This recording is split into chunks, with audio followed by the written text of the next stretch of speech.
नमस्कार। स्वागत है दोस्तों आपके अपने यूट्यूब चैनल हिंदी परीक्षा एसके पर। तो आज की इस वीडियो में हम लोग बात करेंगे एमपीएस 003 का एक और ही महत्वपूर्ण प्रश्न जो कि आप लोगों के आने वाले एग्जाम के लिए बहुत ही इम्पोर्टेंट है। प्रश्न है, मार्क्स के अलगाव के सिद्धांत से आप क्या समझते हैं। तो इसमें हम लोगों को आप लोगों को बताना है, जैसे कि पूछा गया था कि अलगाव मतलब कार्ल मार्क्स ने जो अलगाव का सिद्धांत दिया था उससे हम लोग क्या समझते हैं। ठीक है, तो जवाब में हम लोग कुछ इस प्रकार लिखेंगे कि कार्ल मार्क्स के अलगाव के सिद्धांत में बताया गया है कि पूंजीवादी व्यवस्था में श्रमिक अपने काम, उत्पाद और स्वयं के साथ साथ समाज से भी अलग थलग हो जाता है। यह सिद्धांत मार्क्स के सामाजिक और आर्थिक विचारों का एक महत्वपूर्ण हिस्सा है। मतलब जो कार्ल मार्क्स थे ना, उन्होंने बताया है, उन्होंने एक सिद्धांत दिया कि अलग रहना। तो बता रहे हैं कि जो पूंजीवादी व्यवस्था है, यहाँ पे पूंजीवादी का मतलब हो गया जिनके पास ज़्यादा धन दौलत है, पूंजी है। ठीक है, वो क्या कहते हैं, उसमें बताया गया कि जो पूंजीवादी व्यवस्था है उसमें श्रमिक अपने काम से, अपने उत्पाद से और स्वयं के साथ साथ समाज से भी अलग थलग हो जाता है। तो पूंजीवादी व्यवस्था में चाहे कोई भी इंसान हो, व्यवस्था की बात की गई है, केवल एक इंसान की नहीं। तो जो श्रमिक होते हैं वो अपने काम से अलग हो जाते हैं कि ये मान लीजिए कोई निचले वर्ग का व्यक्ति है तो उसका क्या काम है, उसी के आधार पर उसको अलग कर दिया जाता है। किसी का कुछ चीज़ों का उत्पादन करने की क्षमता के ऊपर उसे अलग कर दिया जाता है। ठीक है, तो बताया गया कि यह सिद्धांत मार्क्स के सामाजिक और आर्थिक विचारों का एक महत्वपूर्ण हिस्सा है। मतलब सामाजिक मतलब समाज में तो है ही, साथ ही आर्थिक विचारों का भी ये महत्वपूर्ण हिस्सा है। आर्थिक का मतलब मैंने कई वीडियो में बताया है, जैसे कि जहाँ पे भी पैसे कौड़ी की लेन देन होती है तो उस मामले में भी यहाँ पे एक महत्वपूर्ण भूमिका निभाता है मार्क्स का ये अलगाव सिद्धांत। ठीक है, अलगाव का क्या अर्थ है, अगर हम लोग समझें तो अलगाव का मतलब है कि व्यक्ति अपने श्रम और उसके परिणाम से जुड़ाव महसूस नहीं करता। पूंजीवादी समाज में श्रमिकों को अपनी ज़रूरतों के अनुसार काम करने का अधिकार नहीं होता, बल्कि वे पूंजीपतियों के लिए काम करते हैं। अब समझिए इस बात को कि अलगाव का मतलब क्या है। अलगाव का मतलब हो गया कि आपका जो भी कोई भी अगर व्यक्ति है, वो अपने जो मजदूरी करना चाहता है, जो श्रम करना चाहता है, वो उसके परिणाम से जुड़ाव नहीं रखता। उसका कोई मतलब महसूस नहीं होता कि वो उस काम से लगाव रखा हुआ है। क्योंकि होता क्या है कि जो पूंजीवादी लोग हैं वो क्या कहते हैं कि अपनी ज़रूरत के अनुसार काम करने के अधिकार मतलब उन लोगों को नहीं देते हैं।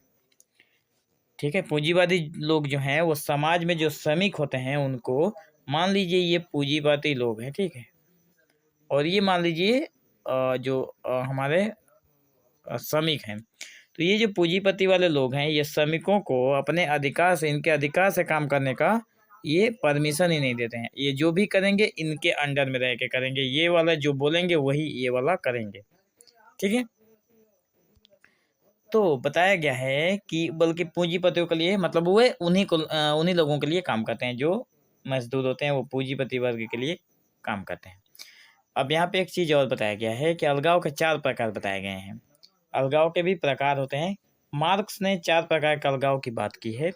जैसे उत्पाद से अलगाव। उत्पाद से अलगाव की अगर बात करें तो इसमें इसका क्या मतलब है, तो किसी भी उत्पादन से मतलब बताया गया है कि श्रमिक उस वस्तु पर कोई नियंत्रण नहीं रखता जो वो बना रहा है। उत्पादन का परिणाम पूंजीपति के स्वामित्व में होता है।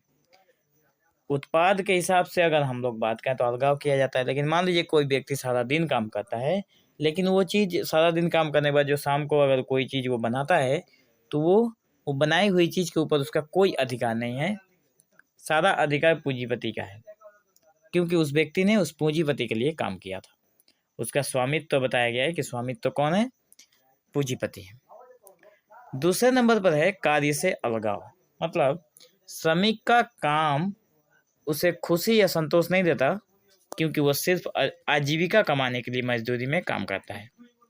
मतलब मान लीजिए कोई व्यक्ति सारा दिन, मैं सिर्फ वही उदाहरण फिर से ले रहा हूँ, कोई व्यक्ति है जो सारा दिन काम करता रहता है, लेकिन वो ज़रूरत के हिसाब से करता है क्योंकि उसको उस काम की ज़रूरत है, लेकिन उसमें उसका कोई दिलचस्पी नहीं है। मतलब जबरदस्ती करने में लगा हुआ है।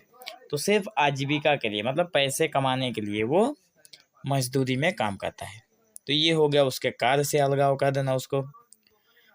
तीसरा नंबर हो गया स्वयं से अलगाव। स्वयं से अलगाव का क्या मतलब समझ में आता है? तो स्वयं से अलगाव का मतलब हमें ये समझ में आया कि श्रमिक अपने रचनात्मक और मानवीय गुणों को खो देता है। अच्छा, स्वयं से अलगाव मतलब आदमी खुद से भी अलग हो जाता है जब पूंजीपति के लिए काम करता है। तो होता क्या है कि उसके अंदर जो क्रिएटिविटी है, उसके अंदर जो मानवीय गुण है वो गायब हो जाता है, वो आस्ते-आस्ते खत्म हो जाता है उसके अंदर से। क्यों खत्म होता है? क्योंकि उसका नाम उसकी उसका उसका जो काम है, सॉरी नाम नहीं, उसका काम उसकी आत्मा को संतुष्टि नहीं देता। मतलब उसकी आत्मा जो काम करने के लिए उसे बोल रही है वो वो उस व्यक्ति जो व्यक्ति है वो नहीं कर पाता है, क्योंकि अगर वो करेगा तो खाएगा क्या? इसलिए उसे कमाने के लिए या फिर पैसा इनकम करने के लिए उसे पूंजीपति के यहाँ जाकर उसके हिसाब से उसे काम करना पड़ता है, जो कि उसे स्वयं से अलगाव करता है और उसका क्रिएटिविटी जो उसके रचनात्मक जो गुण है वो कहीं धीरे धीरे उसके शरीर से या फिर उसके दिमाग से लुप्त हो जाते हैं। ठीक है, आगे है समाज से अलगाव। समाज से अलगाव से क्या समझते हैं? इसमें बताया गया है कि पूंजीवादी व्यवस्था में श्रमिक अन्य लोगों से कट जाता है। कैसे कट जाता है? उसका संबंध अन्य श्रमिकों और समाज के साथ सहयोगात्मक नहीं रहता। मतलब समाज से किस तरह से अलग हुआ? मान लीजिए कोई व्यक्ति है जो पूंजीवादी व्यवस्था में है और श्रमिक जो अन्य लोगों से कट जाता है। कैसे कट जाता है? क्योंकि वो समाज में लोगों के साथ उसका जो सहयोगात्मक मतलब जो उसका बॉन्ड रहना चाहिए समाज के लोगों से वो नहीं रहता है। कभी कभी उसे अपने आजीविका के लिए अपने समाज से अलग होकर उसे काम करना पड़ता है। ठीक है, तो इस तरह से वो व्यक्ति समाज से अलगाव हो जाता है।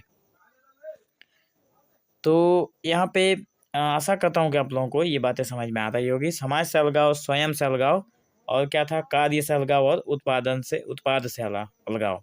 ये 4 प्रकार के अलगाव बताए थे हमारे कार्ल मार्क्स ने। अब बात करते हैं कि अलगाव के परिणाम क्या हैं। तो श्रमिकों में असंतोष और हताशा बढ़ती है। जब अलगाव होगा किसी भी चीज़ से तो अगर वो उसका मन नहीं लगेगा तो उसका क्या होगा? हताशा बढ़ेगा, मतलब वो हमेशा डिप्रेशन में रहेगा। सामाजिक असमानता होती है और शोषण की स्थिति बनी रहती है। शोषण की स्थिति का मतलब बताया गया है कि जो पूंजीपति लोग हैं वो हमेशा इसी तरह से जो मतलब जो मजदूरी करने वाले लोग हैं उनका शोषण करते रहेंगे। व्यक्ति अपने अस्तित्व को एक वस्तु की तरह महसूस करता है। व्यक्ति का जो अस्तित्व है मतलब जो आदमी एक जिंदा है, जीता जागता कोई व्यक्ति है, वो अपने आप को एक व्यक्ति की तरह महसूस करता है, मशीन की तरह महसूस करता है। ठीक है, या फिर वस्तु की तरह महसूस करता है। हम लोगों ने देखा था कि हमारा एक अलग सा मतलब सब्जेक्ट में हम लोगों ने कभी पढ़ा था, मैंने पढ़ा था ट्रेडिल नाम का एक कहानी था जिसमें एक आदमी जीता जागता मशीन बन चुका था। ठीक है, उसको फीलिंग्स के साथ उसका कोई रिलेशन नहीं था। तो अगर हम बात करें तो यहाँ पे मार्क्स का समाधान क्या देते हैं इसके ऊपर? मार्क्स ने इस समस्या का समाधान समाजवादी व्यवस्था में देखा। उन्होंने कहा कि समाजवादी व्यवस्था में इसका समाधान है। किस प्रकार है? उनका मानना था कि उत्पादन के साधनों का सामूहिक स्वामित्व होना चाहिए ताकि श्रमिक अपनी मेहनत का पूरा फल प्राप्त कर सके और अपने कार्य में रचनात्मकता और संतोष महसूस करे। उन्होंने कहा कि जो व्यक्ति सारा दिन काम करता है, जो चीज़ वो उत्पादन करता है उसका उस पर मतलब उस चीज़ के ऊपर अधिकार होना चाहिए और उसकी जो इससे होगा क्या कि उसकी जो रचनात्मकता है वो बनी रहेगी और वो अपने आप को एक मतलब जीता जागता आदमी महसूस कर पाएगा कि नहीं, मतलब उसका भी कोई वैल्यू है। अगर संक्षेप में बात करें तो मार्क्स का अलगाव का सिद्धांत यह दर्शाता है कि पूंजीवादी व्यवस्था में श्रमिक अपनी मानवीय पहचान, स्वतंत्रता, सामाजिक बंधनों या फिर संबंधों से वंचित हो जाता है। बिल्कुल वंचित हो जाता है, क्योंकि मानवीय जो पहचान है वो आदमी खो देता है। स्वतंत्र नहीं रहता जब उसका मतलब जब पूंजीपति चाहेंगे तभी उसको मतलब छुट्टी होगी। सामाजिक संबंध जो होते हैं उससे अपने समाज के संबंधों से अलग होकर जाकर उसे काम करना पड़ता है। ठीक है, तो यही था मार्क्स का अलगाव का सिद्धांत। हमें आशा है कि आप लोगों को समझ में आया होगा। अगर अच्छा लगा हो तो वीडियो को लाइक जरूर करें और चैनल के साथ बने रहें ताकि आने वाले हर वीडियो की लेटेस्ट अपडेट आप लोगों तक पहुंचती रहे। तो वीडियो को अंत तक देखने के लिए आप लोगों का बहुत बहुत धन्यवाद।